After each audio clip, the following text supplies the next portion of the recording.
গ্রীষ্মকালের দুপুরে গ্রামের চৌমাথাতে কিছু কৃষক বসেছিল। তাদের সবার চেহারায় চিন্তা আর ক্লান্তি ছিল। জমিদারের গুন্ডারা গ্রামেই ঘুরছিল। অশোক একটা কোণায় নিজের স্ত্রী লীলার সাথে কথা বলছিল। লীলা, এই ভৈরব সিং আমাদের প্রাণ নিয়ে নেবে। জমি কেড়ে নিয়ে করবেটা কি? যখন জমিতে কিছু ফলন ফলবে না, তাহলে লোভ কি কাজে দেবে? অশোক, রাগে কিচ্ছুই হবে না। আমাদেরকে জমিন বাঁচানোর জন্য অন্য কোনো উপায় খুঁজতে হবে। এটা কিরকম উপায় লীলা? বৃষ্টি হয়নি, ফসল ফলেনি, আমাদের এই জমিনে আর কিচ্ছু বেঁচে নেই, বুঝেছ? এই গ্রামে থাকা মানে প্রাণকে ডেকে নিয়ে আসা। তক্ষুনি গ্রামের প্রধান রামদাস ওখানে চলে আসেন। অশোক, তুমি ঠিকই বলেছ, ভৈরব সিং গ্রামকে নরক করে দিয়েছে।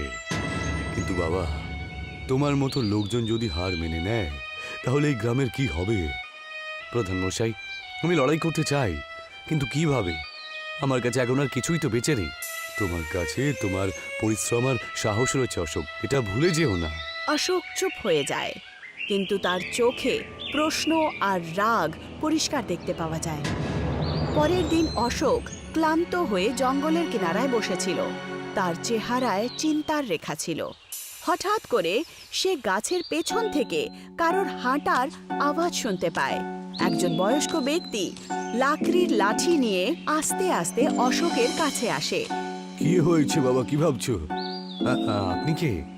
আর এই নিরিবিলি জায়গায় কি করছেন আপনি? আমি একজন ভবঘুরে, কিন্তু তোমার থেকে বেশি হারিয়ে যাইনি বটে। মনে হচ্ছে তুমি তোমার জীবন থেকে হার মেনে নিয়েছো। আরে হারে তো সেই, যার কাছে কিছু থাকেই না। আমার জমি নষ্ট হয়ে গেছে, আমার পরিবার না খেয়ে রয়েছে, আর জমিদার আমার সব কিছু কেড়ে নিয়েছে, তাই না? তাহলে হেরে যাওয়াইটা একমাত্র পথ। আরে যে হেরে যায় সে নয়, যে লড়ে সেই পৃথিবী বদলায়। তুমি কৃষক, আর কৃষকের হাতে পৃথিবী পাল্টে দেবার ক্ষমতা রয়েছে। হ্যাঁ, ক্ষমতা? আমার জমি শুকনো, ওতে আর কোনো ক্ষমতা নেই। তাহলে তার ক্ষমতা আমি দেব। এই নাও, এই 3টে বীজ নাও, নিজের জমিতে গিয়ে পুঁতে দাও। আর মনে রেখো, যেটা ফলবে সেটা তোমার ভাগ্য পাল্টে ফেলবে। বয়স্ক লোকটা 3টে ছোট্ট ছোট্ট বীজ অশোককে দিয়ে দেয়। এই বীজটাতে কি হবে? এটা কোনো জাদু নাকি? জাদু আর পরিশ্রমের পার্থক্য তুমি বুঝতে পারবে না, বুঝেছো? কিন্তু মনে রেখো, যেটা ঝলমল করে সেটাকে সামনে রাখাটা কিন্তু অতটা সহজ নয়।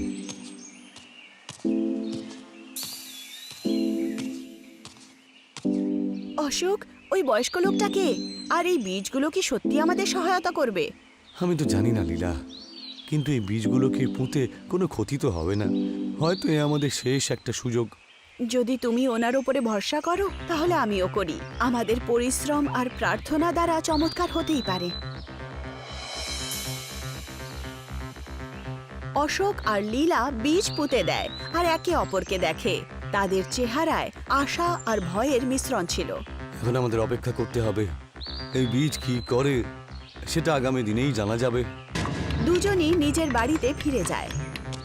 সকালবেলা অশোক আর লীলা ক্ষেতের রাস্তায় হাঁটতে শুরু করে। যেই মাত্র তারা ক্ষেতে পৌঁছায়, তারা একটা আশ্চর্য রকমের আলো দেখতে পায়। মাটির ভেতর থেকে ছোট্ট ছোট্ট গাছ বেরিয়ে আসে আর খুব আলোকিত ছিল, আর রাত্রের তারার মতো ছিল।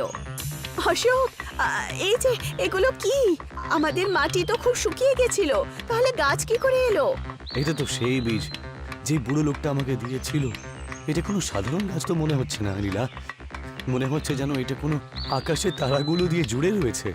অশোক, এটা তো সত্যি চমৎকার। আমাদের জমিনে আলো এসেছে, এখন আমাদের গ্রামেও হাসি খুশি চলে আসবে। অশোক আর লীলা কিছুক্ষণের জন্য খুশি হয়। কিন্তু লীলা, গ্রামের লোক আর জমিদার এর ব্যাপারে যদি জানতে পারে, তাহলে এই ঝলমল তো আমাদের শেষ করে দিতে পারে। আমাদেরকে সচেত থাকতে হবে অশোক, কিন্তু সত্যি বেশি দিন পর্যন্ত লুকোনো যাবে না। পরের দিন গ্রামের লোকেরা ক্ষেতের কাছে জমা হয়। সবাই চমৎকারী গাছগুলোকে দেখছিল। তাদের চোখে আশ্চর্য আর খুশি ছিল। কিন্তু ভিড়ের মাঝখানে জমিদারের একজন লোক এইসব দেখে। তখন সে দৌড়ে ভৈরব সিং এর কাছে চলে যায়। অশোক দাদা, এই গাছগুলো কোত্থেকে এলো? এ তো মনে হচ্ছে চমৎকারী।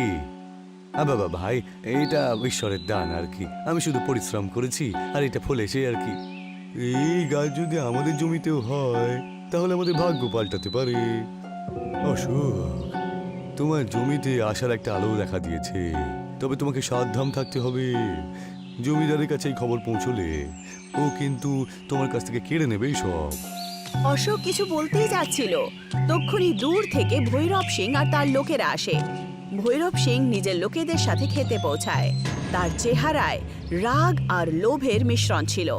উনি ক্ষেতের চমকদার গাছগুলো দেখেন। তাহলে এই হলো তোমার চমৎকার অশোক। আমার জমির মধ্যে এই জাদু ফলিয়ে তুমি আমার চোখের মধ্যে ধুলে দেওয়ার চেষ্টা করেছো। জমিদার বাবু, এই জমিটা আমার। আমি এটাকে নিজের রক্তে তৈরি করেছি। এই গাছগুলোর আপনার কোনো অধিকার নেই। তোমার জমি, তোমার সাহস কি করে হলো এই কথাটা বলা? না, এই পুরো গ্রাম আর সমস্ত জমি আমার, বুঝেছো? হ্যাঁ, এখন এই ঝলমলে গাছগুলো আমার। জমিদার সাহেব, ভগবানের আশীর্বাদ কোনো একজনের জন্য হয় না, কিন্তু এই গাছগুলো পরিশ্রম আর বিশ্বাসের ফল। চুপ করো তো, আমি যেটা বলবো সেটাই হবে। আজ থেকে এই জমি আমার। অশোক, তুমি যদি প্রতিবাদ করেছো তাহলে তার জন্য যা হবে সেটার জন্য তৈরি থেকে জানো। ভৈরব সিং নিজের লোকেদেরকে গাছগুলোকে তুলে ফেলার আদেশ দেন। অশোক আর লীলা মাঝখানে এসে আটকানোর চেষ্টা করে। গ্রামবাসীরা অশোকের সাথ দিতে এসেছিল, কিন্তু জমিদারের গুন্ডারা হাতিয়ার বার করে নেয়। জমিদার বাবু, এটা অন্যায়, কিন্তু গরিবদের জমি কেড়ে নিয়ে আপনি কোনো লাভ হবে না। এই আমি সোনা পাবো, বুঝতে পেরেছো? হ্যাঁ, এই গাছগুলো কোনো সাধারণ জিনিস নয়। এর ঝলমলন্দা দেখে আমি যে গয়নার গন্ধ পাচ্ছি। জমিদার লোকেদেরকে গাছ ওঠানোর জন্য ছেড়ে দেয় আর ওখান থেকে চলে যায়। অশোক আর লীলা খুব চিন্তায় পড়ে যায়।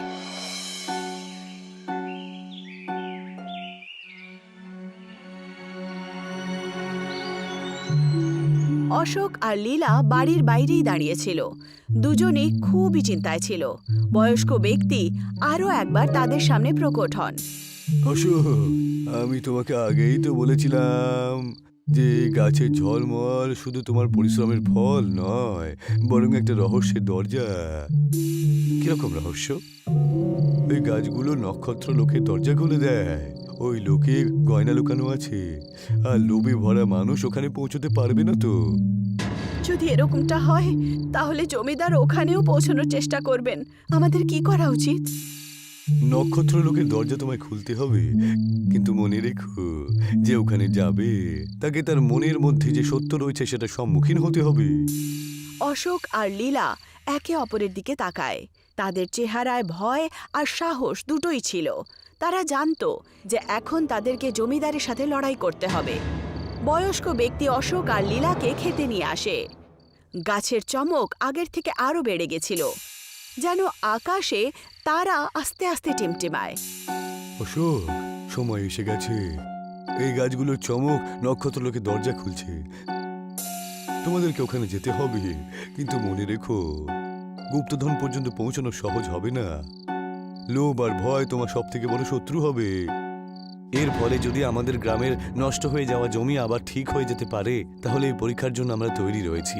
আমরা নিজেদের পরিশ্রম আর সঠিক রাস্তা দিয়ে এই পর্যন্ত পৌঁছেছি, এখন আমরা পেছনে যাব না। বয়স্ক ব্যক্তি মন্ত্র পড়েন। গাছের চমক আরো বেড়ে যায়, আর একটা তেজ আলোর সাথে মাটি ফাটতে শুরু করে। একটা জাদুই দ্বার চলে আসে। অশোক আর লীলা আস্তে আস্তে তাতে প্রবেশ করে। অশোক আর লীলা নক্ষত্র লোকে প্রবেশ করে। সেই জায়গাটা জাদুই ছিল। প্রত্যেক দিকে তারার চমক আর সোনার গাছ ছিল, আর মাঝখানে একটা পুকুরও ছিল, যার মধ্যে দিয়ে হালকা আলো বেরোচ্ছিল। পুকুরের কাছে একজন রক্ষক দাঁড়িয়েছিলেন। তার আকার বিশাল আর চমকদার ছিল। কে তুমি, আর এখানে কেন এসেছো?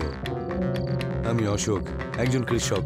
আমি এখানে অমৃত জল নিতে এসেছি, যাতে আমাদের গ্রামের নষ্ট হয়ে যাওয়া জমি ঠিক হতে পারে, যাতে গ্রামের লোকের খিদে মেটাতে পারি। অমৃত জল শুধু সেই পাবে যে নিঃস্বার্থ আর সত্যনিষ্ঠ হবে। লোভী মানুষ এই জল নষ্ট করে দেয়। তোমার মন কি একদম সততায় ভরা? আমরা নিজেদের পরিশ্রম দিয়ে এর চাষ করেছি। আমাদের উদ্দেশ্য শুধু গ্রামকে বাঁচানোর। রক্ষক হাসতে শুরু করে, কিন্তু তক্ষুনি নক্ষত্র লোকে জোরে আওয়াজ আসে। ভৈরব সিং আর তার লোকেরা জাদুই দ্বারের দ্বারা প্রবেশ করেছিল। তাহলে এই হলো সেই গুপ্তধন। অশোক, তুই মূর্খ। এই গুপ্তধন এখন আমার। এগুলো আমি সোনা আর রূপে পরিবর্তন করব। অমৃত জল লোভী মানুষদের জন্য নয়। তুমি যদি এটাকে ছোঁও তাহলে এটা তোমাকে শেষ করে ফেলবে। কেউ আমাকে শেষ করতে পারবে না। আমি আমার শক্তি দিয়ে সবকিছু গ্রহণ করব। ভৈরব সিং পুকুরের দিকে এগিয়ে যায়। যেইমাত্র সে অমৃত জলকে ধরে, পুকুরের জল আগুনে পরিবর্তিত হয়। ভৈরব সিং আর তার লোকেরা চিৎকার করতে করতে মরে যায়। অশোক আর লীলা ভয়ের চোটে সবকিছু দেখে। দেখলে তো, লোভের পরিণাম এরকমই হয়। আমরা দেখেছি আর বুঝতেও পেরেছি, কিন্তু আমাদের উদ্দেশ্য শুধুমাত্র গ্রামের লোকেদের উপকার করার জন্য। আমরা কি অমৃত জল পাবো? তুমি তোমার সততা নিঃস্বার্থতার একটা প্রমাণ দিয়েছো, আর এটা পাওয়ার অধিকার অর্জন করেছো। এই নাও। রক্ষক অশোককে একটা সোনালী কলসিতে অমৃত জল দেয়। অশোক আর লীলা আবার গ্রামে ফিরে আসে। তারা অমৃত জল নিজের জমিতে ছিটিয়ে দেয়। দেখতে দেখতে শুকনো জমিতে গাছ চলে আসে। খেতে ফসল দেখতে পাওয়া যায়। গ্রামের লোকেরা খুশিতে নাচতে শুরু করে। অশোক, তুমি আমাদের আশায় আলো ছড়িয়ে দিয়েছো। এখন এই গ্রাম সমৃদ্ধ হয়ে যাবে। এটা আমাদের পরিশ্রম আর সততার ফল। শুধু নিজের শক্তির উপর ভরসা রাখতে হতো। আর এটাও বোঝার ছিল যে লোভ করলে কিছুই পাওয়া যায় না, কিন্তু পরিশ্রম করলে সবকিছু পাওয়া যায়। গ্রামের লোকেরা অশোক আর লীলাকে ধন্যবাদ জানায়। গ্রামে প্রত্যেকেই খুশি ছিল। অশোক আর লীলা ফসলের কাছে পৌঁছায়। বয়স্ক লোকটা আরো একবার তাদের কাছে আসেন। আপনি কে বাবা, আর আপনি কেন সাহায্য করেছিলেন? অশোক, আমি নক্ষত্র লোকের রক্ষাকর্তা। আমি বহু বছর ধরে এই পৃথিবীতে ভ্রমণ করে বেড়াই, আর লোকজনকে আমি খুঁজে বেড়াই যারা সততা আর নিঃস্বার্থতার সাথে নিজের জমি আর জীবনটাকে সবসময় সুযোগ করে তোলার চেষ্টা করে। আমাদেরকে কেন নির্ণয় করলেন? কারণ আমি তোমাদের পরিশ্রম আর সততাকে দেখতে পেয়েছিলাম। তো তোমাদের মতন মানুষই তো অমৃত আর নক্ষত্র লোকের শক্তি সঠিক ব্যবহার করতে পারে।